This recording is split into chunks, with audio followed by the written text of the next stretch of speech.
رجال صدقوا ما عاهدوا الله عليه فمنهم من قضى نحبه ومنهم من ينتظر وما بدلوا تبديلا۔ آج تجھ کو سناؤ غم دوراں کی حکایت، قیدی کی زبان سے شب زندہ کی حکایت۔ سعید بن المسیب، سعید بن جبیر، امام ابو حنیفہ نعمان بن ثابت، امام مالک بن انس، امام احمد بن محمد بن حنبل، نوح بن محمد بن نوح، اور شیخ الاسلام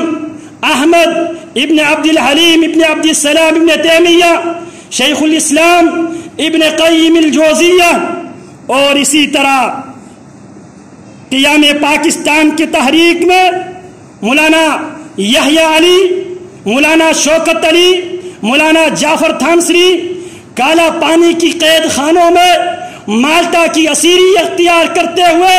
نذیر حسین محدث دہلوی رحمت اللہ علیہ کی صورت میں اڈیالہ جیل میں آزادی کی جنگ لڑتے ہوئے قید کی سزا کاٹتے ہوئے،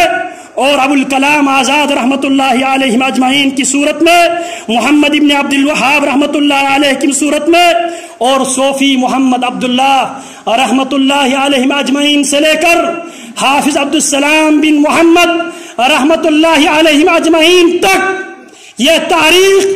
آج بھی تابندہ اور زندہ ہے۔ آج بھی ہمارے علماء کی جنازے قید خانوں سے اٹھ رہے ہیں۔ ہم نے ریاست کے خلاف جلاؤ گراؤ نہیں کیے، آج بھی ہمارے علماء پابند سلاسل ہے۔ قرآن مجید کے عظیم مفسر، حدیث رسول کے محدث، علماء کے استاد العلماء، ہزاروں علماء کے استاذ حافظ عبدالسلام بن محمد رحمت اللہ علیہ اجمعین پس دیوار زندہ کی حکایت، نظر بندیوں کی داستان،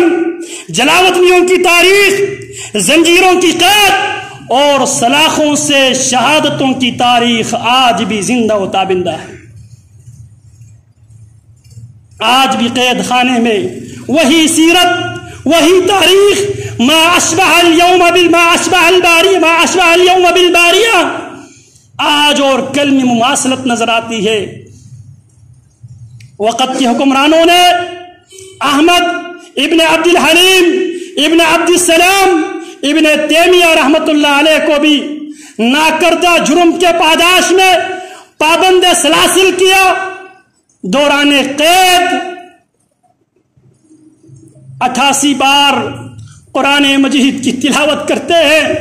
ان المتقین فی جنات ونہر فی مقعد صدق عند ملیک مقتدر، اس آیت پر پہنچتے ہی ان کی روح نکل جاتی ہے اور ان کے جنازے قید خانے سے، جیل خانے سے اٹھتے ہیں۔ اور پوری دنیا میں، یہاں تک کہ چین کے اطراف و اکناف میں بھی نماز جمعہ کے بعد جو عرب تاجر چین میں تجارت کے لیے گئے ہوئے تھے وہ اس بات کو بیان کرتے ہیں،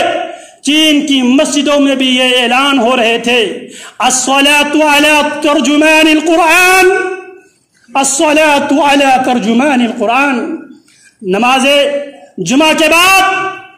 ترجمان القرآن احمد ابن عبد الحلیم ابن عبد السلام اس کی نماز جنازہ ادا کی جائے گی۔ انشاءاللہ ہم بھی اپنے مربی، مدرس، امام، محدث، مفسر کے اللہ رب العالمین کی توفیق سے نماز جمعہ کے بعد غائبانہ نماز جنازہ ادا کرتے ہیں انشاءاللہ اللہ کی توفیق سے۔ یہ وہ تاریخ ہے، طلاق جبر ہو یا ہو فتنہ خلق قرآن کا، ہزاروں جادوؤں کے بالمقابل جاودہ ہم ہے، محمد مصطفیٰ کے گلشن توحید کے اندر مثال بلبل شیری نوارت اللساں ہم ہے۔ یہ ہماری تاریخ ہے، اللہ رب العالمین ان کو ہماری طرف سے جزائے خیر عطا فرمائے۔ پاکستان سے وفا، پاکستان سے محبت کے جرم میں عرصہ 4 سال سے قید و صحبت کی زندگی گزار رہے تھے اور پچھلے دنوں قید خانے سے اللہ رب العالمین کی رحمتوں کی طرف منتقل ہوئے۔ اللہ ہمارے اسلاف کی مغفرت فرمائے۔ اللہم اغفر لهم وارحمهم وعافهم واعف عنهم واکرم نزلهم ووسع مدخلهم واغسلهم بالماء والثلج والبرد ونقهم من الخطايا والذنوب كما ينقى